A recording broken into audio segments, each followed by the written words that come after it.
ঈমান আনার পরে রাসূলুল্লাহ সাল্লাল্লাহু আলাইহি সাল্লামের আনিত শরীয়তের দ্বীনের সকল বিধানকে অকুণ্ঠ চিত্তে বিনা প্রশ্নে নতমস্তকে মেনে নেবার নাম ইসলাম। সুবহানাল্লাহ বলবেন। আমি কোরআন শরীফ থেকে কিছু দলিল আপনাদেরকে দিচ্ছি। আল্লাহ তাআলা কিভাবে খাঁটি মুসলিম হতে হয় কোরআন শরীফে দৃষ্টান্ত দিয়েছেন জাতির জনক ইব্রাহিমের মাধ্যমে। সুবহানাল্লাহ বলবেন। ইব্রাহিম আলাইহিস সালামের বাড়ি ছিল ইরাকের বাবেলে। কোথায়? বাবেল। বাবেল মানচিত্রে এখন বাবেল নামে কোনো দেশ পাবেন না। বাবেল নামে কোনো দেশ, এটার বর্তমান নাম বেবিলন। কি নাম? ওই এলাকার মানুষ ছিল কেউ নক্ষত্র পূজারী, কেউ সূর্য পূজারী, কেউ চন্দ্র পূজারী, বুঝলেন? আর নমরুদ ছিল সে দেশের রাজা, সে ছিল অগ্নি পূজারী। সব ছিল মুশরিক আর পৌত্তলিক। ইব্রাহিম আলাইহিস সালাম আল্লাহর তৌহিদের পরিচয় যখন পেলেন, মুশরিকদের সামনে তিনি দাঁড়িয়ে আছেন সন্ধ্যাবেলা। কখন? আল্লাহ পাক বলেন ফালাম্মা জান্না আলাইহিল লাইলু রাআ কাওকাবান ক্বালা হাযা রাব্বি ফালাম্মা আফালা ক্বালা লা উহিব্বুল আফিলিন। আল্লাহ পাক বলেন ইব্রাহিমকে যখন সন্ধ্যা আচ্ছন্ন করে ফেলল, রাত, আকাশ পানে তাকিয়ে তিনি নক্ষত্র দেখতে পেয়ে বললেন হাযা রাব্বি, এটা আমার রব। নক্ষত্র যখন ম্লান হয়ে গেল তিনি বললেন যার শক্তি কমে এই রকম নাকেস কোন সত্তাকে আমি ইব্রাহিম রব বলে মানতে পারি না। এখন একটা প্রশ্ন আসে না, ইব্রাহিম আলাইহিস সালাম যতক্ষণ নক্ষত্রকে রব মনে করছেন ততক্ষণ কি শিরক হইছে না? কথা বলেন। জি না, ঈমান নষ্ট হয়ে যাবে। কোন একজন পয়গম্বর শিরক কুফর করেন নাই, কবিরা সগীরা গুনাহ করেন নাই, নবুয়ত পাওয়ার আগেও না, নবুয়ত পাওয়ার পরেও না। তো ব্যাখ্যা কি? ব্যাখ্যা তো বুঝতে হবে। আল্লামা হাফেজ জালালউদ্দিন সুয়ুতী রাহমাতুল্লাহ আয়াতের তাফসীরে লেখেন, তিনি যখন নক্ষত্রকে বলেছেন হাযা রাব্বি, এটা আমার রব, ওনার সামনে দাঁড়ায় ছিলেন নক্ষত্র পূজারীরা। তাদের চোখের পর্দা সরায় দেবার জন্য তিনি বলেছেন হাযা রব্বি ফি জামিকুম, তোমাদের ধারণায় এটা আমার রব, আমার ধারণায় নয়। নক্ষত্র যখন ম্লান হয়ে গেল তিনি বললেন দেখো, তোমরা যেটারে রব মনে করো তার শক্তি কমে বাড়ে, এটা কোনোদিন রব হতে পারে না। এটা কি তার বিশ্বাস ছিল? তার ধারণা ছিল? নক্ষত্র পূজারীদের চোখের পর্দা সরাইতে তিনি এই কাজটা করছেন। আল্লাহ রাব্বুল আলামিন বলেন ফালাম্মা রাআল কমারা বাযিগান ক্বালা হাযা রাব্বি ফালাম্মা আফালা ক্বালা লাইন লাম ইয়াহদিনি রাব্বি লাআকুনান্না মিনাল কওমিদ দাল্লিন। কষ্ট হচ্ছে? ধৈর্য আছে? যারা দাঁড়ায় আছেন বসলে বরকত পাবেন, বসে যান, বসে যান, বসে যান। কেউ দাঁড়িয়ে থাকবে না, তবে বিছানা একটু কম আছে মনে হয়। যাক, বসেন বসেন বসেন বসেন, বরকত পাবেন, রহমত বেশি পাবেন ইনশাআল্লাহ। কিছু লোক বসতে পারতেছে না, জিন্সের প্যান্ট লাগায় আসছে, বসবে কেমনে? এটা বসতে গেলেই তো চিচেন ভাগ, মুশকিল নয়? যাক, তারা দাঁড়াই থাক। প্রিয় ভাইরা, হযরত ইব্রাহিম আলাইহিস সালাম দেখলেন পূর্ণিমার চাঁদ, দেখে বললেন হাযা রাব্বি। এটা তার বিশ্বাস ছিল না, ওনার সামনে দাঁড়ায় ছিল চন্দ্র পূজারীরা। তিনি বললেন হাযা রাব্বি ফি জামিকুম, তোমাদের ধারণা এটা আমার রব। চাঁদ যখন ডুবে গেল তিনি বললেন দেখছো, এটাও রব হইতে পারে না, আমার রব যদি আমারে হেদায়েত না করতেন আমিও তোমাদের মতো পথভ্রষ্ট হয়ে যেতাম। আল্লাহ পাক বলেন ফালাম্মা রাআশ শামসা বাযিগাতান ক্বালা হাযা রাব্বি হাযা আকবার ফালাম্মা আফালাত قال يا قوم إني بريء مما تشركون হযরত ইব্রাহিম দেখলেন সূর্য, উজ্জ্বল সূর্য দেখে বললেন, মুশরিকরা, সূর্য পূজারীরা, তোমাদের ধারণা এটা আমার রব, এটা সবচেয়ে বড়। সূর্য যখন ডুবে গেল তিনি বললেন, ওহে মুশরিকরা, এই নক্ষত্র, এই চাঁদ, এই সূর্য কেউ রব না।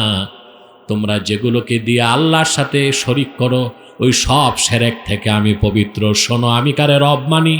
ইন্নী ওয়াজ্জাহতু ওয়াজহিয়া লিল্লাযী ফাতারাস সামাওয়াতি ওয়াল আরদা হানিফান ওয়া মা আনা মিনাল মুশরিকিন। আমি মুখাপেক্ষী হলাম সেই মহান সত্তা আল্লাহ তাআলার, যিনি নক্ষত্র, চন্দ্র, সূর্য সহ আকাশ জমিনের সব কিছু স্রষ্টা।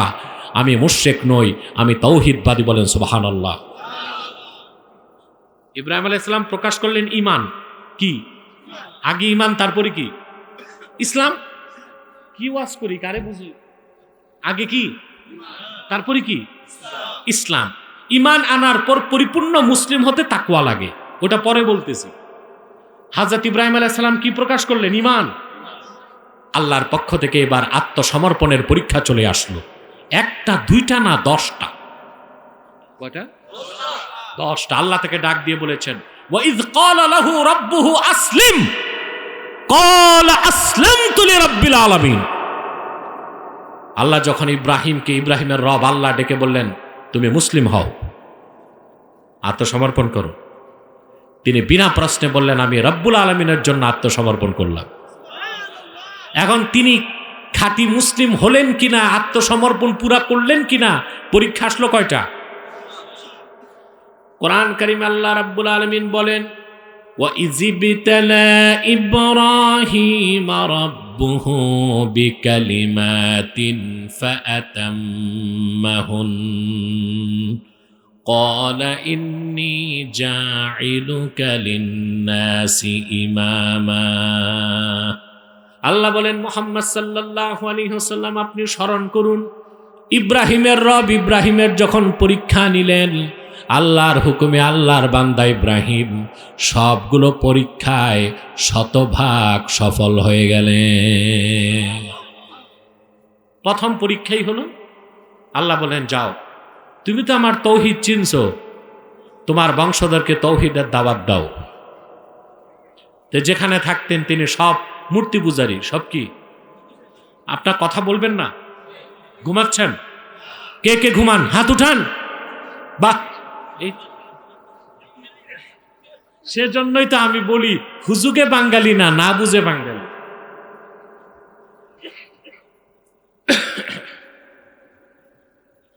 প্রিয় বন্ধুগণ, 10টা পরীক্ষা দিয়েছে। প্রথম পরীক্ষায় আল্লাহ পাঠায় দিলেন, যাও, আমার তাওহীদের পয়গাম তোমার বংশধর, গোত্র এবং জনপদকে দাও। তিনি আসলেন, এসে দেখেন সব পূজারী, কেউ নক্ষত্র পূজারী, কেউ সূর্য পূজারী, কেউ চন্দ্র পূজারী, কেউ অগ্নি পূজারী, বাকিরা মূর্তি পূজারী, সব মুশরিক। একা তিনি ছাড়া আর একজন মুতাওয়াহিদ তাওহীদবাদী কেউ নাই। তিনি যাকে বাবা বলতেন, মানে চাচা আজার, আত্মীয় স্বজন সবাইকে তাওহীদের দাওয়াত দিলেন। বললেন, তোমরা এই হাতে মাটি দিয়া, পাথর দিয়া মূর্তি বানায়, এগুলোরে খোদা মনে করো, এটা কি বুদ্ধিমান মানুষের কাজ? তো তারা কোনো দলিল দিল না, বললো এগুলো আমাদের বাপ দাদারা করতো, আমরাও করি। নাউজুবিল্লাহ। অনেক দলিল প্রমাণ দিলেন, তারপরও দেখলেন তারা মূর্তি পূজা ছাড়বে। তখন তিনি কি বললেন?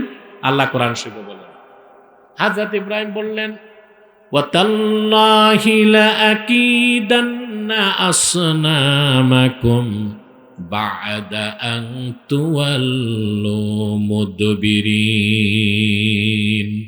আল্লাহর কসম, তোমরা মূর্তি পূজা ছাড়বা না, আমি তোমরা বাড়ি ফিরে গেলেই মূর্তিগুলোর ব্যাপারে চূড়ান্ত সিদ্ধান্ত নিব। ওরা সব বাড়ি গেল, তিনি একটা কুঠার হাতে নিয়ে মূর্তিগুলো ভাঙ্গা শুরু করলেন। যত মূর্তি নাক নকশা সমান করে মানচিত্র পাল্টাই দিয়েছেন। আর সবচেয়ে বড় মূর্তির গলায় কুড়াল বেঁধে দিছেন। সকালবেলা ওরা আসছে, এসে বলে সর্বনাশ, আমাদের এই খোদাগুলোর এই অবস্থা করছে কে? লোকেরা চিনে ফেলছে কে করছে, কারণ যার দ্বারা বিপ্লব হয় তিনি গোপন থাকতে পারে না, পারে। আর আমরা মহিলাদেরকে এখন মেম্বারি, চেয়ারম্যানি, এমপিতে দাঁড় করায় দিচ্ছে। কথা বলে, এটাকে বলা হয় এম্পাওয়ারমেন্ট অফ ওমেন, মহিলাদের ক্ষমতায়ন। আর কত ক্ষমতা দিবা? দেশ স্বাধীনের পর 30 বছরই তো দেশ মহিলাদের হাতে ছিল। কথা বলেন, সব পদ মহিলাদের হাতে, শুধু বাইতুল মোকাররমের খতিব পদটা বাকি আছে। আপনারা মহিলাদের নাম গোপন রাখবেন, এটা গোপন থাকার জিনিস। এখন দেখবেন মহিলারা সমানে নির্বাচন করে না? পোস্টারে বড় ছবি দিয়ে দেয়, লিপস্টিক লাগায়া কুতকুতি বেগমকে কুত্তা মার্কায় ভোট দিন। কি আশ্চর্য অবস্থা! এটা হইল, এটা কি মহিলাদের কাজ? কথা বলেন, নেতৃত্ব দিবে মহিলারা না পুরুষরা? এই যে মহিলা নেতৃত্ব, এটা আসছে উপজাতিদের কাছ থেকে। কাদের কাছ থেকে? উপজাতি যারা, ওদের পারিবারিক নেতৃত্ব কে দেয়? মহিলারা। আমরা তাদের থেকে শিখে এখন মহিলা নেতৃত্ব সব জায়গায় কায়েম করতেছি। আল্লাহ আমাদের হেফাজত করুক। যে আমেরিকার গণতন্ত্র শিখছেন আপনারা, ওই আমেরিকার গণতন্ত্রের বয়স 240 বছর পার হয়ে গেছে। 240 বছরে 47 জন প্রেসিডেন্ট এসেছে। বর্তমান প্রেসিডেন্ট 47তম। 250 বছরে কোনো নারীকে তারা প্রেসিডেন্ট বানায় নাই। তাহলে কি বোঝা যায়? নারী নেতৃত্বের কথা ওরা বললেও ওরা জানে নারী নেতৃত্বে সফলতা আসতে। বুখারী শরীফে এসেছে, ফানাদাতহু উম্মু ইসমাইল, হযরত ইসমাইলের মা, তার মানে হাজেরা ডাক দিয়ে বললেন, ইব্রাহিম, এটা কি আপনার নিজস্ব সিদ্ধান্ত নাকি আল্লাহর ফয়সালা? 3 বার কোনো জবাব নাই। চতুর্থবার ইব্রাহিম আলাইহিস সালাম বললেন, হাজেরা, তুমি জানো আল্লাহর খলিল ইব্রাহিম তার হুকুমের বাইরে একটা কদম ফেলতে পারে না। চলে গেলেন। সংক্ষেপ করে বলে দিচ্ছি, 7 বছর পর তিনি ফিরে আসলেন। কত বছর? কোরআন শরীফে বয়সের সংখ্যা আসে নাই, এসেছে ফালাম্মা বালাগা মাআহু সাইয়া। মুফাসসিরদের মতে 7 বছর কি 13 বছর। 7 বছর কি 13 বছর। সায়াসআ তাসআ মানে দৌড়াদৌড়ি। যখন তিনি দৌড়াদৌড়ির বয়সে পৌঁছলেন, 7 কিংবা 13, এই বয়স যখন হলো, হযরত ইব্রাহিম ফিরে আসছেন।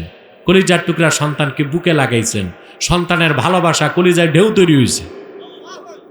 চলে আসলো আবার পরীক্ষা।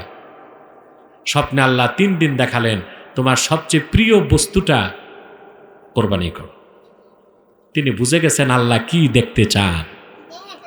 সন্তানকে ডাক দিয়ে বললেন, ইয়া বুনাইয়া ইন্নী আরা ফিল মানামি আন্নী আযবাহুক ফানজুর মাযা তারা। প্রিয় সন্তান, আমি স্বপ্নে দেখি আমি তোমাকে জবাই করছি, তুমি চিন্তা করো কি দেখলাম। আল্লাহর পয়গম্বর ইব্রাহিমের সন্তান আরেক পয়গম্বর ইসমাইল জানতেন তার বাবা নবী, আর নবীর স্বপ্ন স্বপ্ন নয়, সেটা ওয়াহী। নবীর স্বপ্ন স্বপ্ন না, ওটা ওয়াহী হয়। কি হয়? ওয়াহী হয়। তিনি বললেন, বাবা, ইয়া আবাতিফ আলমা তুমার, বাবা যা হুকুম পাইছো তা করো। আল্লাহর হুকুম প্রস্তুত, তোমার ছুরি প্রস্তুত, আমার গর্দান প্রস্তুত। এবার আসেন ইসলাম কাকে বলে শোনেন। আল্লাহ পাক কোরআন কারিমে বলেন, তিনি হযরত ইসমাইলকে মাটির মধ্যে শুইয়ে আল্লাহ পাক বলেন, ফালাম্মা আসলামা ওয়া তাল্লাহু লিল জাবিন। পিতা পুত্র দুজনেই যখন আত্মসমর্পণ করে ফেলল, পিতা যখন পুত্রকে মাটিতে চিৎ করে শোয়ালো জবাই করতে, আল্লাহ আকাশ থেকে ডেকে বললেন, ফানাদাইনাহু আইয়া ইব্রাহিম ক্বাদ সাদ্দাক্তার রুইয়া ইন্না কাযালিকা নাজজিল মুহসিনিন।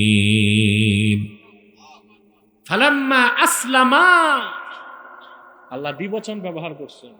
যখন পিতা পুত্র দুজনই যখন আত্মসমর্পণ করে ফেলল, আর পিতা পুত্রকে চিৎ করে শোয়াইল জবাই করতে, আমি ডাক দিয়া বললাম, ইব্রাহিম আর লাগবে না, স্বপ্নের তুই সত্য বানাই দিস, তুমি পাস, আত্মসমর্পণের পরীক্ষায় তুমি উত্তীর্ণ, আমি জান্নাত থেকে দুম্বা পাঠাই দিলাম, জবাই করে দাও। হযরত ইব্রাহিম আলাইহিস সালাম আল্লাহর আনুগত্যের ক্ষেত্রে সর্বোচ্চ পরীক্ষায় উত্তীর্ণ হলেন। পুরস্কার হিসেবে আল্লাহ বললেন, এবার তুমি আমার ঘর কাবা বানাও। সুবহানাল্লাহ বলবেন। বড় পরীক্ষা আর বড় পুরস্কার।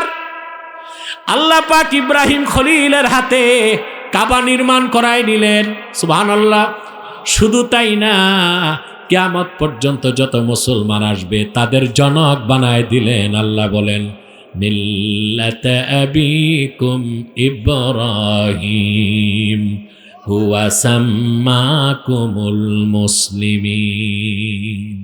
তোমাদের জাতির জনক ইব্রাহিম, তিনি তোমাদের নামকরণ করেছেন তোমরা মুসলমান। আমাদের পরিচয় কি হব আমরা? সাদাকাল্লাহুল আযীম ওয়া সাদাকা রাসূলুহুন নবিয়ুল কারীম ওয়া নাহনু আলা যালিকা মিনাশ শাহিদিন ওয়াশ শাকিরিন।